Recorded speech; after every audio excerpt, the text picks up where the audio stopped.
Ole Miss has been famous for defensively, but offensively, getting the ball to the receivers, and there's always seems to be a running back. They lose Quinshon Judkins. Now you got another guy running the rock. Mhm.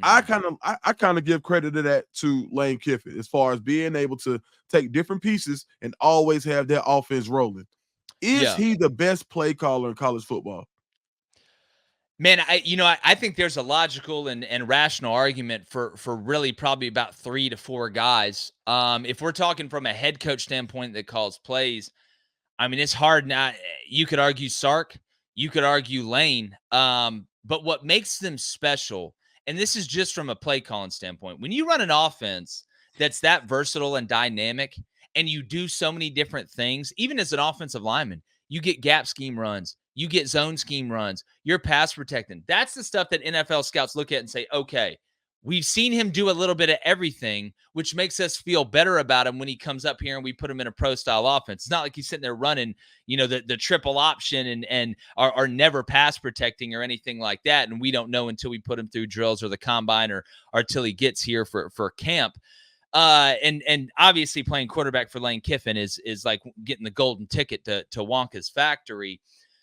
But what makes Lane and Sark and these guys different is two things to me. And I always look at things from a defensive perspective. That's what I coached, and that's how I will.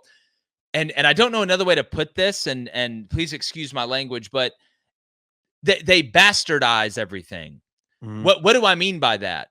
Yeah, they run stuff that everybody runs, right? Like as a DB, I know if I'm getting this formation and I get these splits, I need to be here on the divider. And if they're lined up inside, they want to go outside and all that other stuff. They go against the grain. They break Mm. the norm and they break the rules. So everything the DB's been taught, right? You can't really rely on all of it because it's not quote unquote sound. I mean, I'll give you Texas last year goes to Bama. They start in a condensed formation. Well, you get tight to go wide, right? Because Right. where's the space? It's wide. Well, Sark didn't do that. Like they got tight, stayed tight, and he hit a guy wide open on the post. The safety thought he was going to run a corner because that's what you do when you start condensed. You want to get to that wide open space, but Sark goes against the grain. Lane does that too. You get a lot of formation into the boundary, which most of the time the strength of the formation is to the field. Why? Because that's where the space is. So the second thing they do, and this is what like Bobby Petrino, I think, is one of the best in the world at, is they'll take a minor loss to get a profit later, a big Okay. profit. What do I mean by that? They call plays to set up other plays. You know you're not going to score a touchdown on every play, but sometimes I have to call something to see the way that you're going to react to it, to know when I call something out of the same formation and it's a different play, I know that safety's going to get run by. Why do you think Lane Kiffin's able to throw the clipboard up a split second into the play? Well, because it's the third quarter, and in the first quarter, he called a play out of this same formation. That guy came downhill and made a big time play, and we maybe only got 2 yards. But now I know I'm about to take your top off like me at prom night, and I'm going to hit you for a touchdown. So that's what great play callers do. They call plays to set up plays for later, and fans will be watching and be like, why did he call that play? Now we're in second 9. Why are we running the ball up the middle out of that formation or whatever? Well, he's doing it, and you wonder what these guys are writing down in their notes.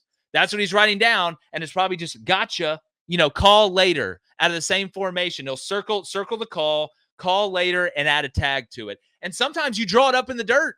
That wide receiver will come over and say, Coach, this safety's eyes are this DB's eyes are this linebacker's eyes. They are cheating the run so much. Are they cheating outside? Let me do this. Because the only people got to know, right? Because the protection ain't going to change, is the guy running the route and the guy throwing him the ball. As long as those two know it and everything else is the same, it doesn't matter. Peyton Manning was the best in the world at this. He used to just keep the ball on run plays sometimes on boots and run it into the end zone. His own offense didn't even know he was going to do it. So it is 4D chess.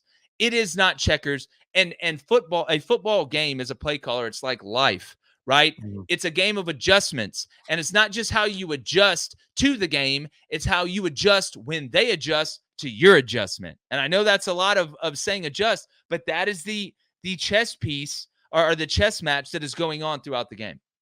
No, it's the reality of high level football. Mm-hmm. And I like what you said about being able to throw one out in order to get some information for later. Yep. In boxing, they kind of call that downloading data. You take Yep. a jab, You may show something that you won't show later, just to kind of see the reach, just to kind of see the impact, to see how much you can take, and then you unload late. That's And kind of Duke's how I. Yeah, and Dukes, not to cut you off, but like you see it. Another thing you see is on tape before. Like I'm watching the tape and I'm like, man, this guy does the same thing against this look. He mugs every time against this look in the first 2 games. So I may on the script on the first drive, literally call an identical play or my version of that play that I saw 2 games ago to see if that guy is going to do the same thing. Right. Because if he does something different, I know in my mind they fixed it.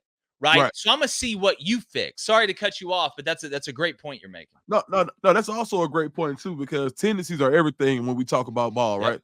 And we always want to have tendency breakers. You call one so you can break that tendency, because when we get you leaning one way, that's when we use your leverage to send you off the side of a cliff.